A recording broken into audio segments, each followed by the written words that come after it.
Okay, the rain is starting, so we have to do this.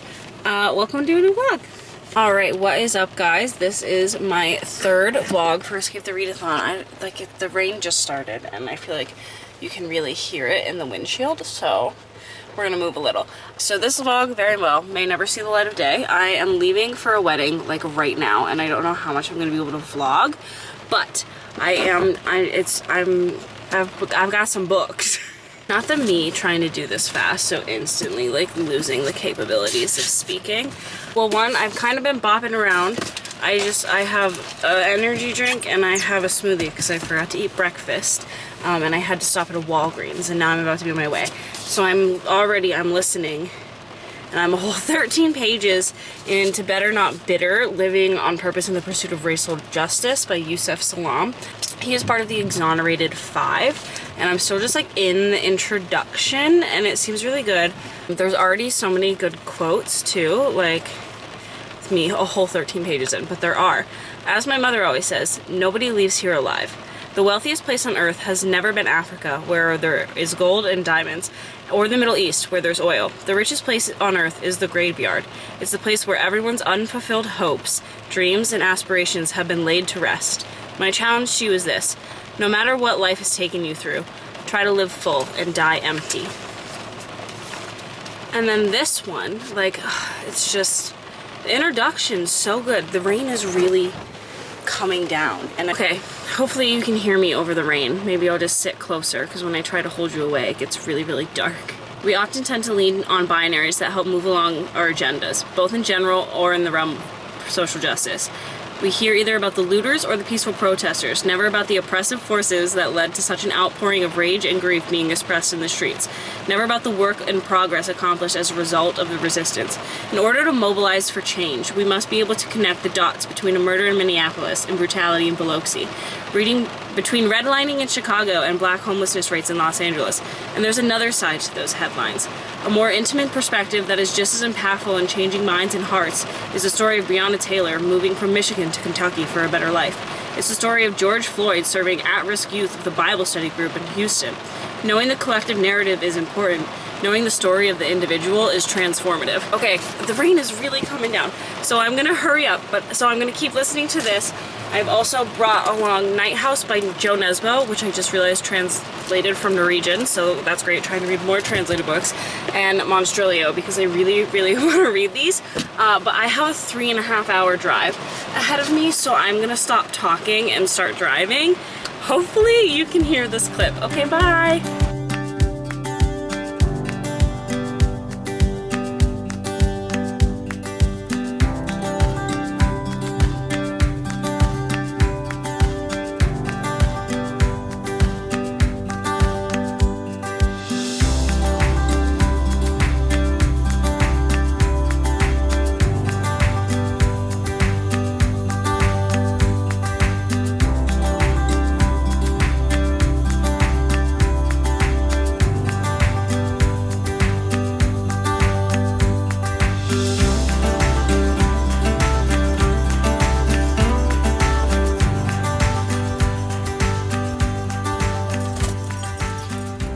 Okay, I would like to state that while at the cabin, I did in fact do an update. I just think I tried to do it so fast that I'm not gonna like it when I watch back.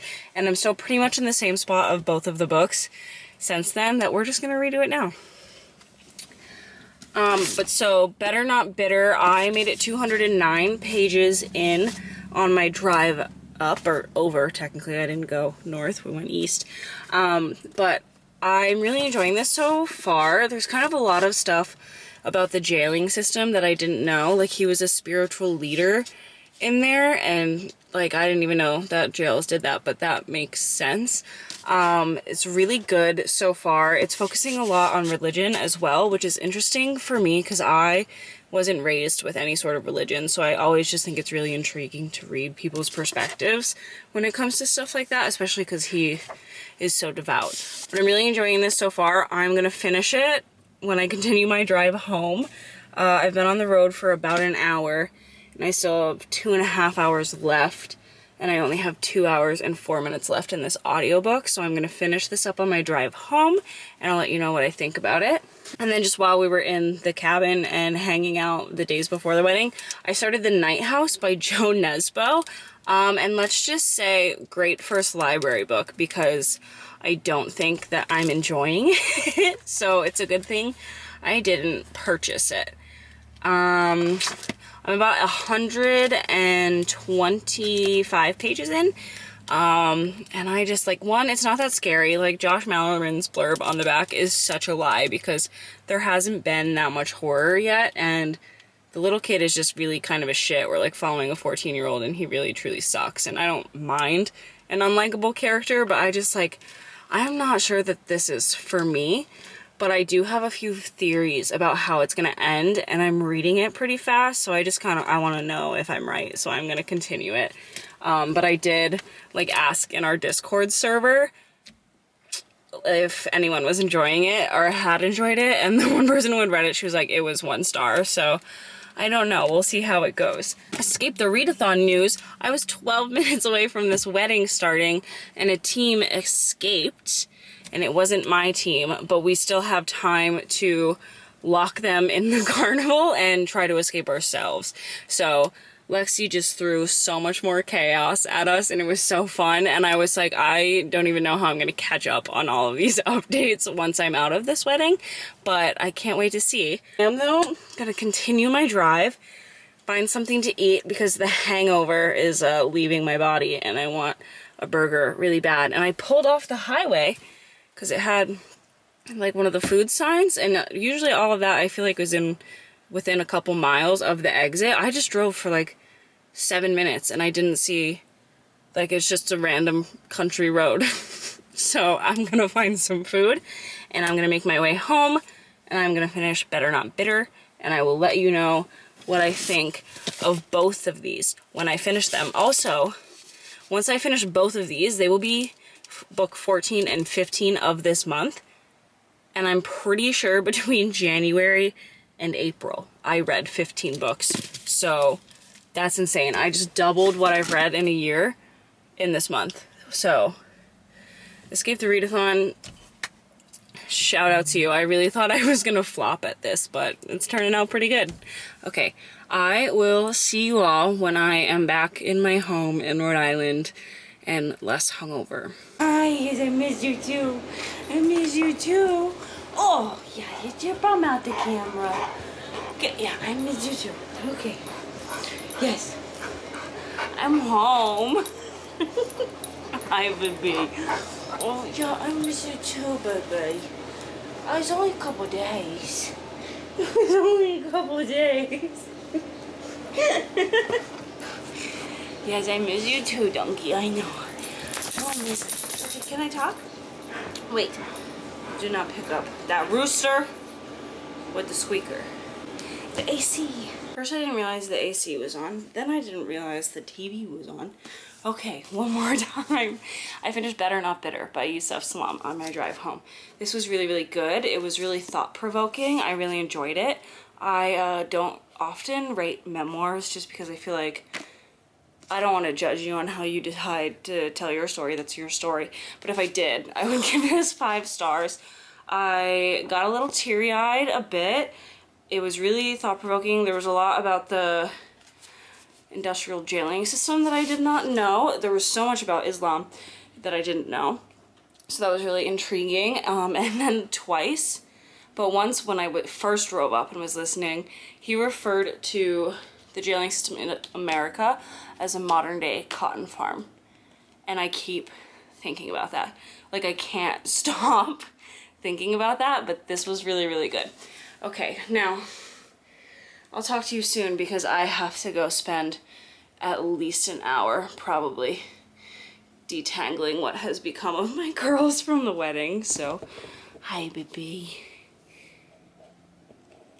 Say hi. But I'm home. I'm back with the little boys. Hey, boy. Oh, there's Big Yawn.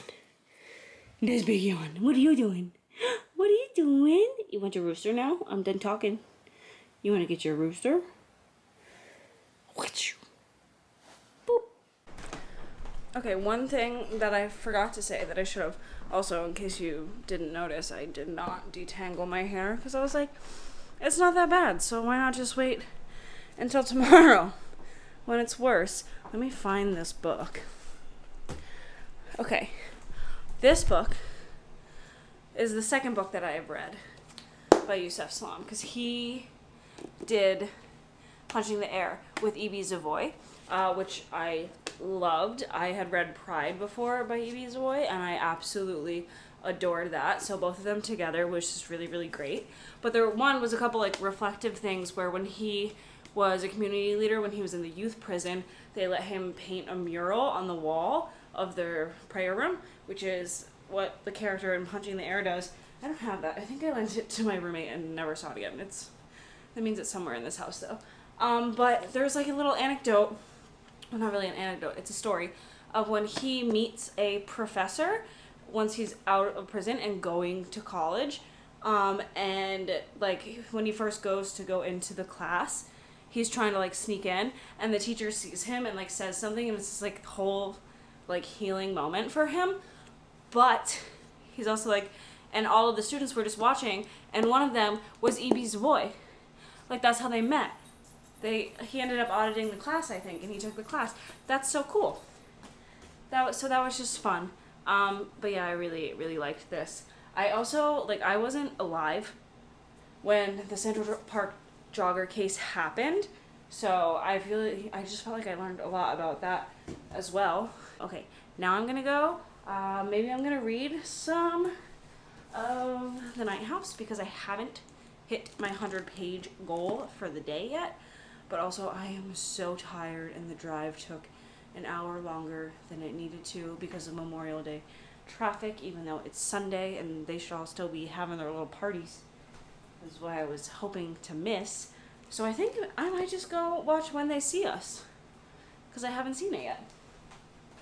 And there's a bunch of moments where he talks about like in the screening and things that like they went through and that were healing for them to see and like hear some of the other men's stories, because they weren't all in prison together. So now I'm really like extra intrigued. I've been intrigued since it came out. There's always just so much to watch and so much to read in so little time. And I usually choose to read. So I think I'm gonna watch that and just kind of die on the couch a little bit. I will update you once I've made further progress into The Night House. It is a couple days later. I have finally detangled my hair, and I've DNF'd The Night House by Joe Nesbo. So the thing is I don't know if I'm going to slowly read a couple more chapters, like in between books, just for the rest of the readathon, since we can log pages until the last day. Too, I think I said this in my last car clip, but a team escaped, and we can log pages to try to get them back in the carnival or like close the carnival doors before they get out. So I might just like slowly keep reading, but I don't think I'm going to, because like literally I have like maybe 60 or 80 pages left, and I can feel myself just like slumping. I don't want to pick it up. I don't want to read this. I don't want to. This is told in 3 parts, and part one ends here at page 160, and then there's still going to be 2 more parts in these last, and just like, no. Not to be aggressive, but like, no. Like, part 1 could have been the whole book, and it still wouldn't have been good, but it probably would be better than what I'm reading right now. I wonder if part of this is like my general misconception of books. Like, I don't like synopses, so I just hear a tidbit, and I'm like, yep, I want to read that. So this cover with this phone, and all I hear about it is in a little town, kids are getting sucked into telephones. I'm like, hell yeah. That happens like once in the first chapter, and then that is not at all what this book is about. I'm just really not having a good time. I don't care about the characters. I don't care about the new mystery that's like being introduced nearly 200 pages in. Like, I can't do it. On the back of this, Josh Mallerman has a little tidbit, and he says, Nesbo doesn't spend any time fiddling about, building up, or misdirecting. In The Night House, the horror begins immediately and only keeps calling from there. There are lessons to be learned here, who to believe and what to believe in, how a person can change, and when the impossible turns possible and the unimaginable is laid bare. This horror fan loved it. I would counter argument, Mr. Mallerman, that this whole book spends the whole time fiddling about and does not build up to anything. And maybe it will, but I don't think I'm willing to stick it out. So, great first library book because I really don't like it, and now I don't have to have it on my shelves and get rid of it, and I didn't spend any money on it. And because I am just like, I can feel the slump, I can feel the burnout so hard, which, like, honestly, the fact that it's like the 28th and this is just now hitting, because I would have assumed this was something I would deal with for a lot of the readathon just from the pressure of it. Not bad, but I'm gonna pick up Iris Kelly Doesn't Date because I just need something fun and quick that I can get through. And I say fun and quick, this is like 400 pages. But we currently have 3 prompts that we're working on, and it's not one of them is right, it's we need to log books for all 3 of them. And this could fit in 1 and possibly 2 of them. So I am gonna read this and just like hope it's like easy enough to just like power through, that I breathe some life back into my reading, because this is soiling it, ruining it. So I actually have 0 idea what time it is, and I don't know where my phone is, but I do have at least a few hours before I have to leave for work, so I am gonna start this now and just see how far I can get in before work, and then if I'm not there too late tonight, maybe read as much as I can before bed as well, just because we are so close to the end of the readathon. I gotta get the pages in. That, and this would have been my 15th book, which would have been the amount of books that I read from January to April. So I really want to hit that, because I think just doubling what I've done this year in a month would be so fun and so great. I also watched the first episode of When They See Us, and it was hard, but it was really, really good. I cried. It makes me so angry. And like, I know Yusuf's story, obviously, because I just read the book, but he talks about so much about his life before prison and after prison, and not as much about the trial. So like, watching what these 5 boys are going through and like seeing the police realize that the timeline doesn't add up, and redoing the timeline because these 14 and 15 and 16-year-old boys are animals just because of the color of their skin. So maybe they didn't do this, but still we're cleaning up the streets. But I can't. Like, seeing a police officer hit a 14-year-old boy across the face with his helmet, and then seeing a detective look at the damage to his face and be like, that's from the woman. She scratched you when you raped her, didn't, like, It's a lot. I don't want to say it's interesting because these are people's lives, and it happened, and it happens always, but the juxtaposition, like the horrific juxtaposition between 14-year-old Kevin and what's happening to 16-year-old Corey, especially like Corey wasn't even on a list, he was just there with Yusuf, and now he's gonna, like, they were like, well, all these 4 boys who we forced a confession, they all said different things, crazy, because we bullied them into saying it. Like, you can see the boys in their confession tapes look off to the side at the police officers because they don't remember what they were supposed to say, because they didn't even witness the crime, let alone perpetrate it. And then being like, oh, well, these 4 boys that we got to confess, none of their confessions match. Well, there's that kid in the waiting room, we can use him. And they beat him into confessing to something he didn't do just so they can win. It's a lot. And it was only the first episode. So I'm going to continue, but I think alone at night when no one can watch me cry in the dark is the plan. But okay, I am going to go read this, chill with the dogs. Oh, also, guys, just most Snack Squad thing today. I watched Monica's most recent vlog, and she went and got Panera, so obviously I had Panera for lunch because I was like, well, now I need that. But I'm gonna go read now. I'm not ready to be back in the real world yet. I don't want to go to work. I don't want to do it.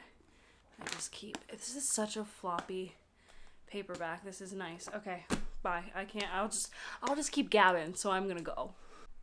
Okay, so I actually made it further in than I thought I would before work. I just finished chapter 9 and I'm on page 97. I can still feel the burnout from the night house. Like, there were just so many times where I just like wanted to stop in the middle of a page, look around, doom scroll, anything but focus on the book. But we're getting to the point where I'm gonna have to just like keep going.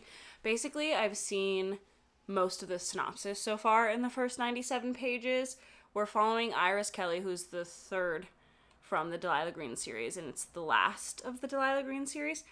And she's sworn off dating. She's over it. She goes out one night for a hookup, and it is the worst hookup of her life. They don't even end up hooking up. It's just a terrible time. And she's very content to never see this woman again, and then decides to audition just for community theater at the recommendation of her agent because she's experiencing some writer's block with her new novel. And turns out the woman from her terrible hookup is the lead in this play. And we've just gotten to the point where she's like getting the role, and this woman she hooked up with just walked into the theater, and fake dating is going to ensue. I haven't read like a ton of romance, so I feel like every time I get to like a trope, like I don't know if I've ever read fake dating, but I'm down for a good time. Our other main character, Stevie, though, her friends think that like her date with this woman went well and that they're gonna see each other again.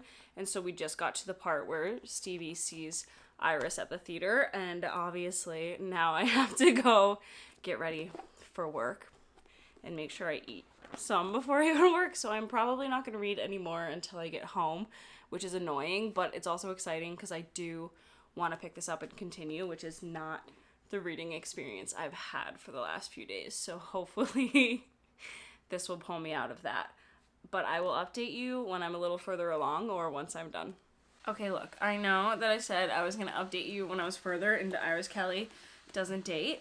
But after I got home from work, I picked it up again, and like I could not put it down. When I went to bed last night, I was on page 303, and I thought there were like 400 something pages in this book. I'm so sorry if you can hear my laptop screaming for its life.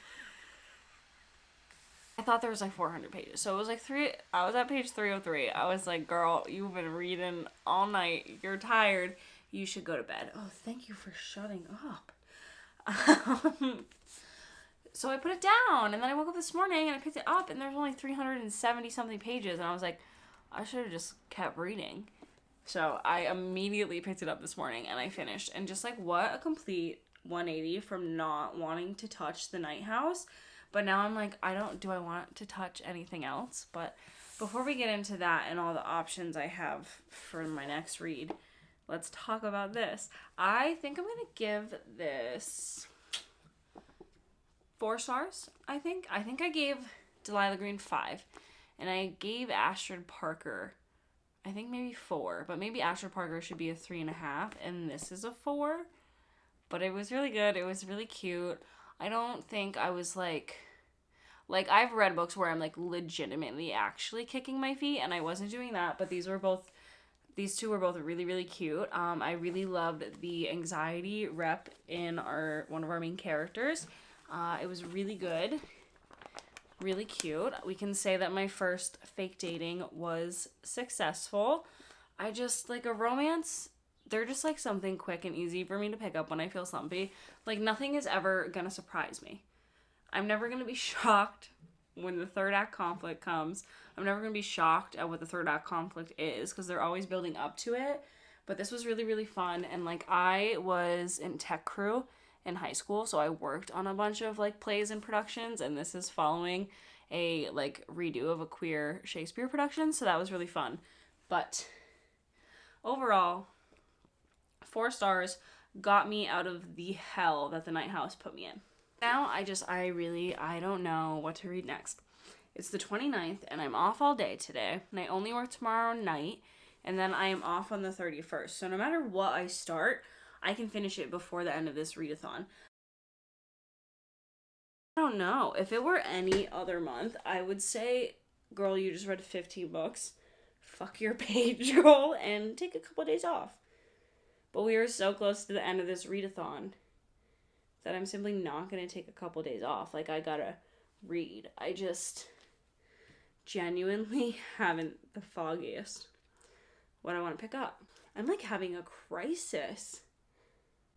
I've never had to like think this hard in my life. That's not true. But what do I want to read? Why don't I know what I want to read?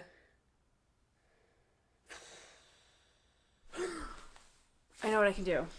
Okay, wait. Hold, please. On my phone, I just have like a full freaking list of prompts, like TBR prompts, because I want to make a TBR jar. I can spin one now and try to choose something off of there. Okay. Animal on the cover. Okay, let me just go look at my shelf. Let me go look. Okay, so that really didn't help because we have Curse Bunny, which we already talked about. My battery is about to die. So maybe this is the most likely one. Just read some stories, at least until I pick what else I want to read. I have Organ Meats, which has a dog on the cover, and it's like a female friendship story, so I could be interested in that. Or I have Saha, which has a little cat down here, but I am terrified to read this because I loved Kim Ji-young, born 1982. Shocking turn of events, I know, but it died. Yeah, I really loved the author's first book. It was like, Kim Ji-young was one of my favorite books the year that I read it. And I immediately purchased this when I saw it, and I didn't really read a thing about it. Seems more like a mystery style book, but it doesn't have the best reviews, so I've been very intimidated to pick it up. This didn't help me at all, and I've now wasted like 20 minutes of editing time having this this little mentee bee over what to read next. So I am gonna edit, and I'm gonna ponder, and I'm gonna pick something. I just don't know.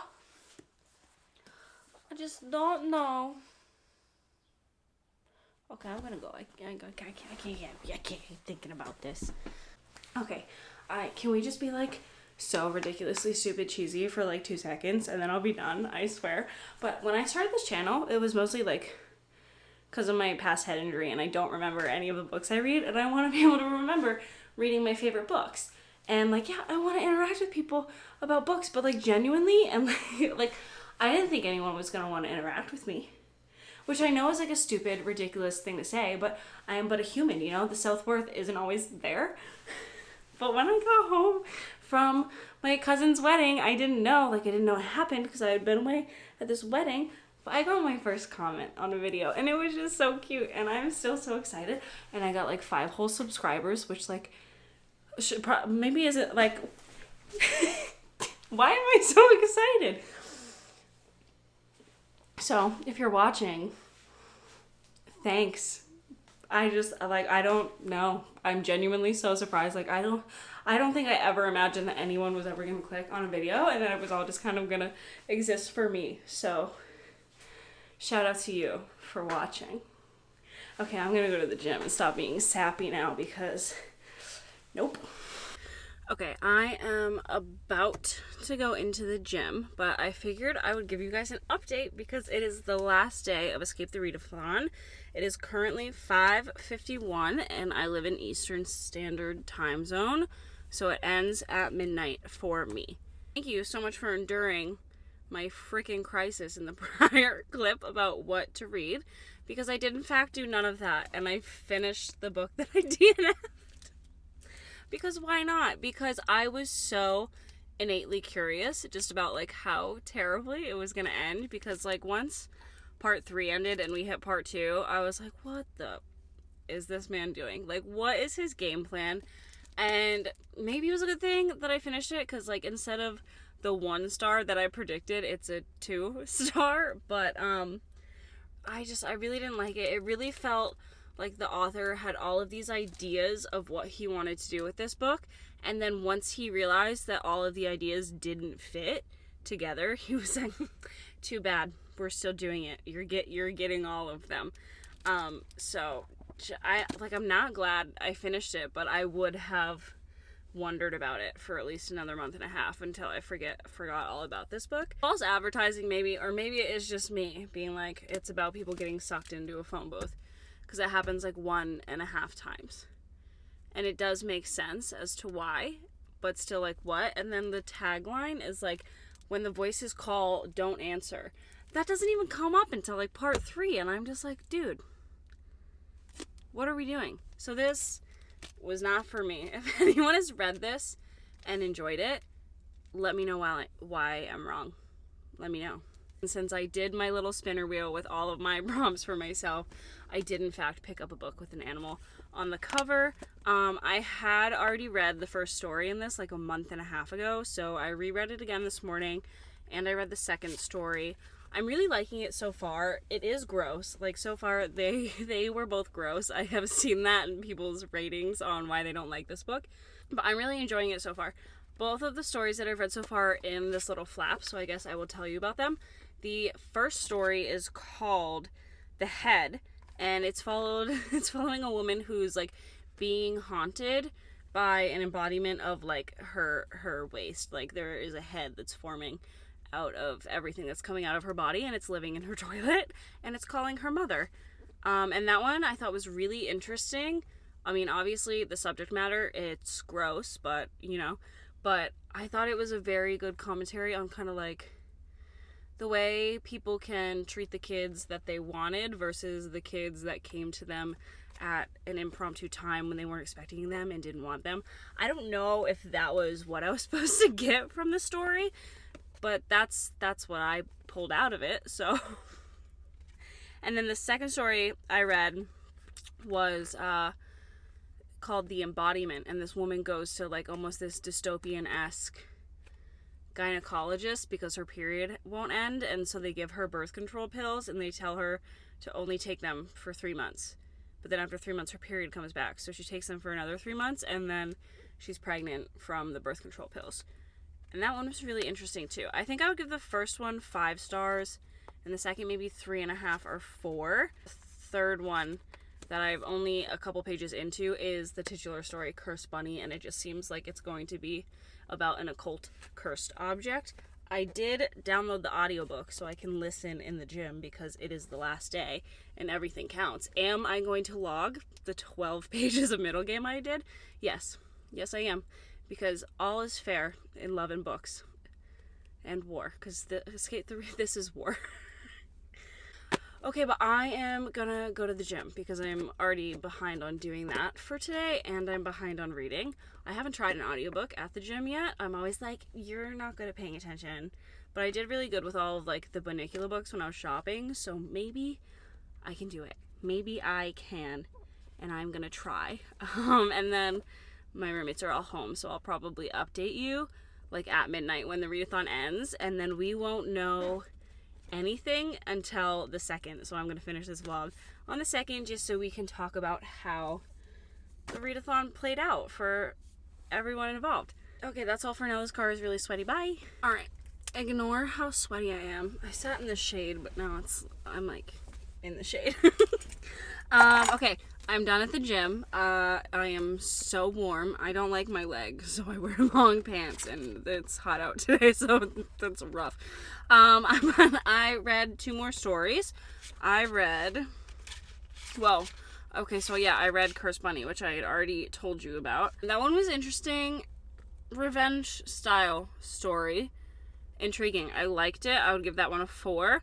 The Frozen Finger, maybe if it didn't immediately follow Cursed Bunny, I would like it a little more, but it's also another revenge story, and I just like the concept of Cursed Bunny more than Frozen Finger, so that one's probably a 3. And then the next one I have is Snare to read. I am now 86 pages in out of 245. I'm hoping I can finish today. Lexi is like, I think right now starting like final sprints of the readathon, so I'll probably hop onto those, but I do need to eat dinner. I can't wait to edit that back and see how heavy I am still breathing because I didn't wait to update this. But it's the last vlog and it's the last day, and if I didn't do it now, then I wasn't going to talk to you again until it was over. So, had to do it. Okay, but it's super freaking hot, so I'm gonna restart this car and I'll see you later. Bye. Also, like, I know I'm new to this whole vlogging thing, but like the fact that at the end of every single clip, I'm like, see you later, bye. See you in 2 seconds.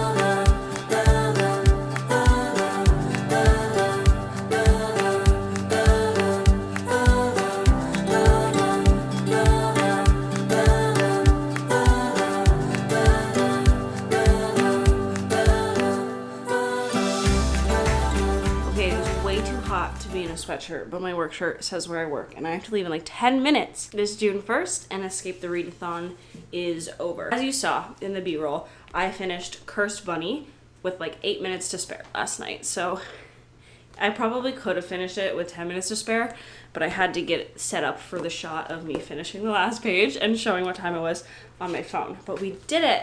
So where we left off, I think I had just started Snare. Snare I gave 4.5 stars. That one was really good. Goodbye, My Love. That was interesting. That was 3.5. Scars was interesting, but it was really, really long, and there was like these built-in chapters, and I wasn't feeling it. That one was a 3. It was still good. It wasn't my favorite. Home Sweet Home, 3.5. Rulers of the Sands, 3. That one I think wanted it a bit more flushed out. And then Reunion, the last story, was 3.5 stars. When we do the math for the average rating, overall it was a 3.7. So really good, successful. I'm gonna round up to a 4 just because I did really enjoy this. I'm usually terrible with short story collections. Like, I started Out There Screaming, Jordan Peele's collection, in October. You know what I haven't finished yet? Out There Screaming. So the fact that I did this all in a day, look at me go. So thrilled. Now that we're talking about this, I'm remembering that I still have to log these pages and my 12 pages of middle game. So I'm also going to do that before I leave. My favorite stories were The Head, Cursed Bunny, and Snare. And then I don't think I actually vocalized this yesterday because I was so hot in the car. But I was really interested to see why like the blood looking stuff on here was yellow. And I was like, I wonder if it's just to match the cover. It is not. It was answered in here. But overall, successful short story collection. I think Bora Chung's next is called Your Utopia or something Utopia, so I'll probably pick that one up as well. Since we're standing right here and you're balancing on them, these are all the books that I read this month, not counting the 3 Buniculas that I listened to. But that's everything I read. Favorites from the month: Bright Young Women, The Angel of Indian Lake, although I also did really enjoy Don't Fear the Reaper, just I loved that trilogy as a whole. Better Not Bitter by Yusef Salaam, I loved and I want to reread so I can annotate. Same with Bright Young Women, I would love to annotate that. Sisters of the Lost Nation, you all saw me have a mentee be about what to rate that, but it was really, really good. When the Reckoning Comes, amazing. I had a lot of really good stuff. The only one I was like, hell no, is No One Can Know. That was 2.5 stars. Oh, and it's not on this stack. The Night House, also 2 stars. That's a library. That I don't know where I put it. I should find it. This was the disappointment of the month. If I had to choose a favorite, I don't know if I can choose between Bright Young Women or Angel of Indian Lake. I do want to reread Bright Young Women and annotate it, so maybe just that one. Because like Angel of Indian Lake was great, but it wasn't My Heart is a Chainsaw. It was still 5 stars though. I'm going to put this down because I hated it. Okay, I have to go to work, but I will see you tomorrow once everything has been announced. I also took today off of reading because, whew, we're tired. We are tired. What are you doing? Come here. What are you doing? Oh, say hi, everybody.